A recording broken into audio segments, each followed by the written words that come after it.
Mom, I think I'm pregnant. I'm so sorry. I'm so sorry. What? Who's the father? Claire is still only 14 years old. I had never heard any talk of her dating anyone. However, the fact that she confided in me must mean it's something serious. But I still don't know who the person is, or if she's really pregnant. In the midst of all this uncertainty, an even more troubling situation arose. I received a call from the police saying that my husband and daughter had jumped off the roof of an apartment building. While the two were still unconscious, one of the mom friends who came to visit made a shocking statement. That girl, I heard she was involved with her father. Gross, right? What? What do you mean by that? Please don't make such baseless statements. Oh, did you hear that? My son was consulted by your daughter, so there's no mistake. My heart froze in an instant. I wanted to believe that there was no way it could be true about my daughter and husband. Unable to hold back, I shouted at her for spreading such baseless rumors. However, I soon realized her intention. It was something so malicious and shocking. My name is Amy. I live with my husband, Bob, and our daughter, Claire. Bob works as a sales representative for a small trading company, and I work part-time at a grocery store, so we're not very well off. We live in a small 2-bedroom apartment. You could say we don't lead a wealthy life. Amy, I'm sorry for making you struggle with my low salary. It must be hard every month. If only I could earn more. What are you talking about? I'm grateful that you work so hard for us. I'm working part-time too, so don't worry about it. Bob always apologizes for his low income. It's true that our finances are tight and we can't afford a luxurious lifestyle. But with a kind husband and a smart, energetic daughter, I had no real complaints. Our daughter, Claire, is very bright and always at the top of her class in middle school. Although her classmates attended tutoring classes, we couldn't afford that. But Claire improved her grades without needing extra help. Her school teacher assured us that if she kept up her current pace, she'd definitely get a recommendation to her preferred high school. As a mother, I was very proud of my daughter. However, at some point, Claire, whom I thought was enjoying school life, started to show signs of change. Lately, Claire has been sighing more often. Hey Claire, you seem quite down these days. Is something bothering you? If you want, you can talk to me.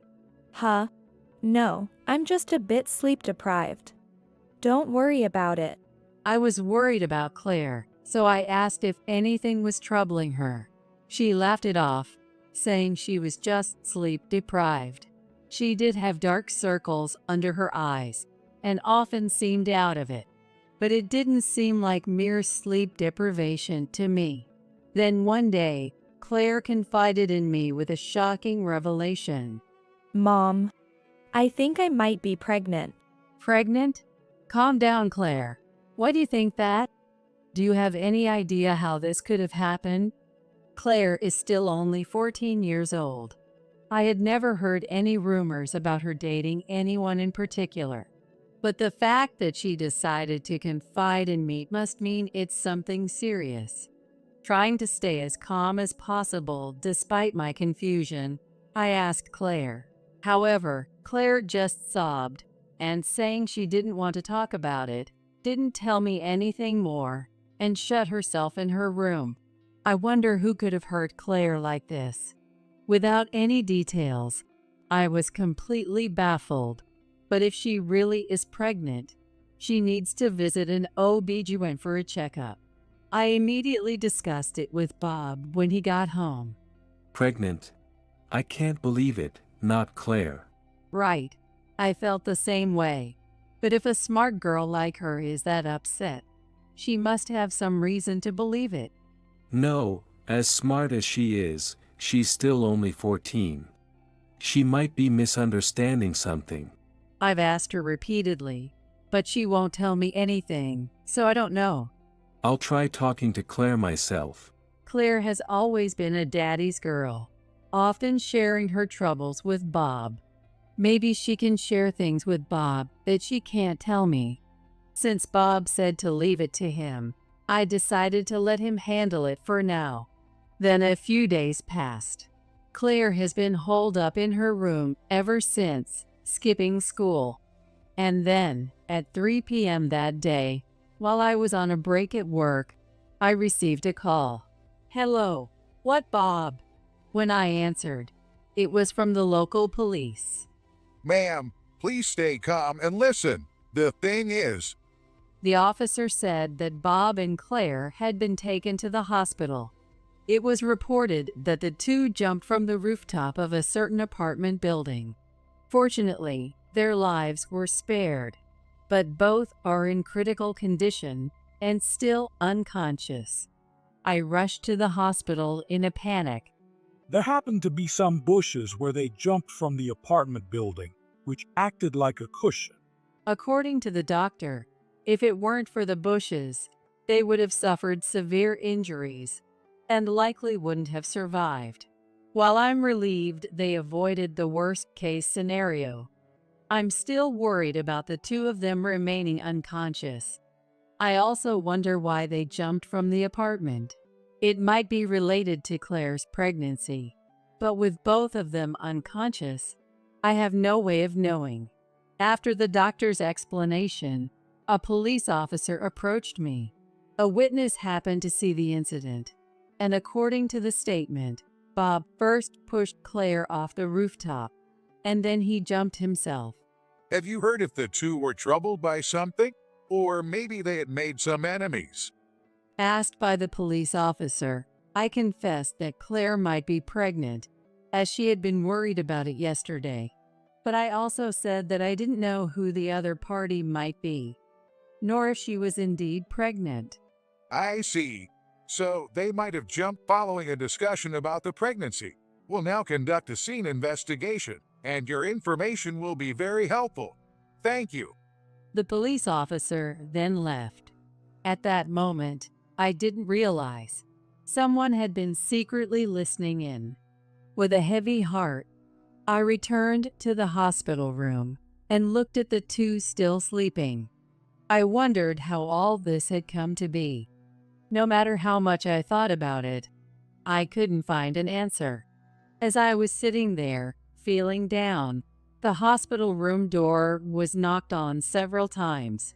Wondering who it could be, I opened the door to find a few of Claire's classmates' mothers. That is, several of my mom friends. It seemed they had heard about Bob and Claire's jump and had come to visit, but I wondered how the news had reached them. Puzzled, yet inviting them into the room. This must have been very hard on you. They all offered me words of sympathy. I told them that the two were still unconscious, and I had no idea why all this had happened. If there's anything we can do to help, just let us know. After receiving these reassuring words, they left the hospital room. After seeing them off, I felt thirsty and headed towards the vending machine in the ward. I heard that the girl was involved with her father. It was Diana, one of the mom friends who had just come by. She's the president of the middle school PTA and is known for her high pride behavior. I happened to overhear Amy talking with the police, and it seems like Claire might be pregnant. It must be the father's child. They must have jumped out of distress. Please don't make such baseless statements. That can't be true. It's just an accusation. I yelled at Diana as she blurted out her assumptions. Oh, you heard that, did you? Caught off guard, Diana showed a flustered expression, but quickly scoffed and then blurted out something outrageous. My son had been consulted by your daughter, so there's no mistake. Your son, Kenny? Diana's son, Kenny, is in the same class as Claire. But I had never heard from Claire that they were close enough to discuss such private matters. Yes, she came to him saying she was pregnant with her father's child, wondering what to do.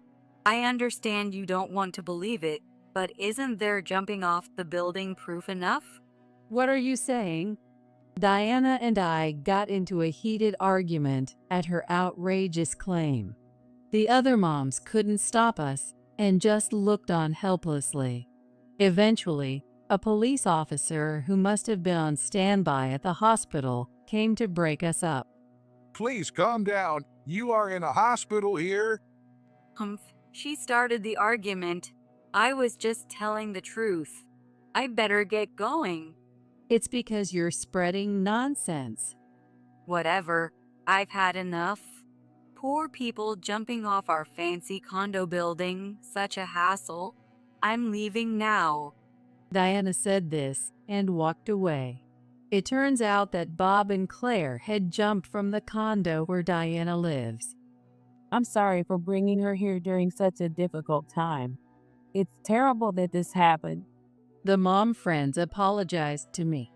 Everyone seemed puzzled by Diana's behavior.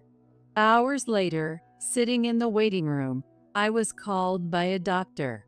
I wasn't sure if it was good news or bad news. Feeling anxious, I entered the examination room and waited for the doctor's words. A police officer was also present, which only added to my anxiety. Your daughter was not pregnant. Really? I was relieved for the moment. But why had Claire thought she was pregnant? Confused, the police officer then shocked me with a statement. It's hard to say this, but we suspect that the two were pushed. Push? What do you mean? The investigation at the scene doesn't quite add up to them jumping from the roof. Who would do such a thing to them? We have a good idea who the culprit might be, based on something left at the scene by your husband. Bob's bag was found on the rooftop of the condo, containing only his work notebook and wallet. Bob's phone wasn't left at the scene. Could he have forgotten it at home? I'll have to check at home, but Bob always carries his phone with him. I see. It's possible then that someone deliberately took the phone. Now, ma'am, please look at this. The officer then showed me a small black notebook. I recognized this notebook. It's Bob's. Inside were some IDs and passwords. We found out this belongs to a cloud storage service, a kind of online data storage service. The officer took out what seemed to be his phone and logged into the cloud service. Please listen to this. Hearing the audio file stored there, I was stunned. And this data revealed who the culprit of this incident was. The next day, I called out a person outside the condo where the accident happened. You pushed Bob and Claire, didn't you? Why did you call me out here all of a sudden? Stop making baseless accusations. Don't play dumb. I don't know what you're talking about. Don't take your family problems out on me. Diana said this with a mocking laugh, sneering as she spoke. However, after hearing that audio, I am convinced that she was the one who pushed them both. Despite my questioning, Diana refused to admit anything, so I pulled out my smartphone and played the audio for her. It was a recording of a conversation between Bob, Claire, and Diana just before the incident. From that conversation, it was revealed that Diana's son, Kenny, had been unilaterally pressing Claire to date him. I want to focus on my studies right now. Claire declined his advances. Angered by the rejection, Kenny began to harass Claire persistently. Claire's sighs and lack of sleep were likely due to these troubles with Kenny. Finally, Claire decided to consult with Bob. Stop following her around. Bob apparently confronted Kenny directly. Then, Claire was summoned by Diana. You're leading all the boys at school astray, aren't you? You must be involved with a teacher too, right? I heard you're pregnant. Diana accused Claire like this. Claire, of course, denied Diana's words, but her attacks did not stop. If you deny it, then prove it, Diana insisted, handing Claire a pregnancy test. Reluctantly using the test, hoping to satisfy Diana, Claire shockingly got a positive result. It's unthinkable, but Claire, only 14, was in despair over how she could be pregnant. When Claire returned home, she reported to me that she was pregnant, but when I asked who the father was, she had no idea and couldn't give an answer. Later, as Bob persistently tried to learn more about the pregnancy from Claire, she confided in him about her encounter with Diana and the pregnancy test. Bob investigated further and suspected that the pregnancy test was a fake, designed to always show a positive result. On the day of the incident, Bob took Claire with him during a break from work to confront Diana. Diana admitted it was supposed to be just a prank, but when she realized Bob had recorded their conversation on his smartphone, she started to panic. I'll sue you for defamation. I don't know what you're up to, but you'll pay for hurting my daughter. Quiet. Give me that smartphone. Diana, nearly hysterical, apparently tried to snatch the smartphone from Bob. During the struggle, Diana pushed Bob. The audio recording ended abruptly with Bob's scream. Even with this, you still claim you're not the culprit? That's a fabrication. Modern editing technology is quite impressive, isn't it? Diana bravely claimed the voice in the recording wasn't hers, though her demeanor clearly showed she was panicking. There's more evidence. At that moment, the police officer handling the case appeared. I had asked him to be on standby nearby. The police had doubts about the witness statement claiming someone had fallen from the condo rooftop. After all, the witness was Diana herself. It's a high-rise building. Normally, even if trees acted as a cushion, one wouldn't survive a fall from that height. The police, suspecting Diana's testimony, checked the rooftop security cameras and found no footage of Bob and Claire going up there. However, fingerprints from you, Bob, and Claire were found on the railing of the cafe terrace on the 3rd floor. It's normal for my fingerprint to be there since I live here. That's odd, because that day was the cleaning day for the building. In the morning, the cleaning staff thoroughly cleaned all handrails. So why were your fingerprints found? The officer pointed out that the fingerprints discovery after the cleaning indicates that the 3 of them were on that terrace that afternoon, a definitive proof of their presence. It's all your daughter's fault. Seemingly resigned to no escape, Diana finally admitted to the crime. Her admission was, to say the least, shocking. Diana admitted that after seeing Bob pushed off, a shocked Claire leaned out from the terrace to follow her father, and Diana pushed her too, intending to silence her. After pushing both of them, Diana regained her composure and went downstairs to retrieve Bob's smartphone. The phone was already damaged, but she took it with her just in case, worried that the data might be recovered. However, Diana didn't know that the data was being synced and saved in real time to the cloud. After the crime, it was Diana who moved Bob's bag from the cafe terrace on the 3rd floor to the rooftop. It seemed that jumping from the rooftop, rather than from the 3rd floor, appeared more like a natural way to take one's life, which is why she staged it that way. Diana had long been irked that Claire, who did not attend tutoring, was outperforming her son, Kenny, academically, and she harbored a grudge after her son was rejected by Claire. As part of her harassment, she bought a pregnancy test online that would always show a positive result and successfully unsettled Claire by persuading her to use it. According to her plan, Claire stopped attending school. If Claire was absent, her son could become the top student at school. Driven by such a petty motive, Diana deceived Claire. However, when Bob realized that the pregnancy test was a fake and confronted her about her actions, she panicked and pushed both him and Claire off. Far from showing any remorse, Diana spread rumors that Claire must have jumped because of the pregnancy.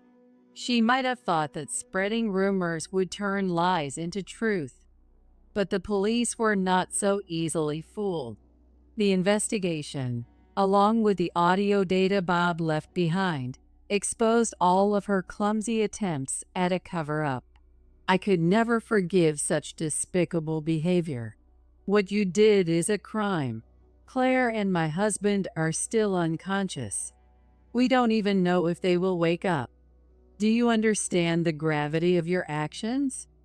She didn't respond, just hung her head. Regardless of her wishes, her crimes would be judged in court. And then, Diana was taken by the police to the station. It's over. But even if the culprit is known, the two of them are still.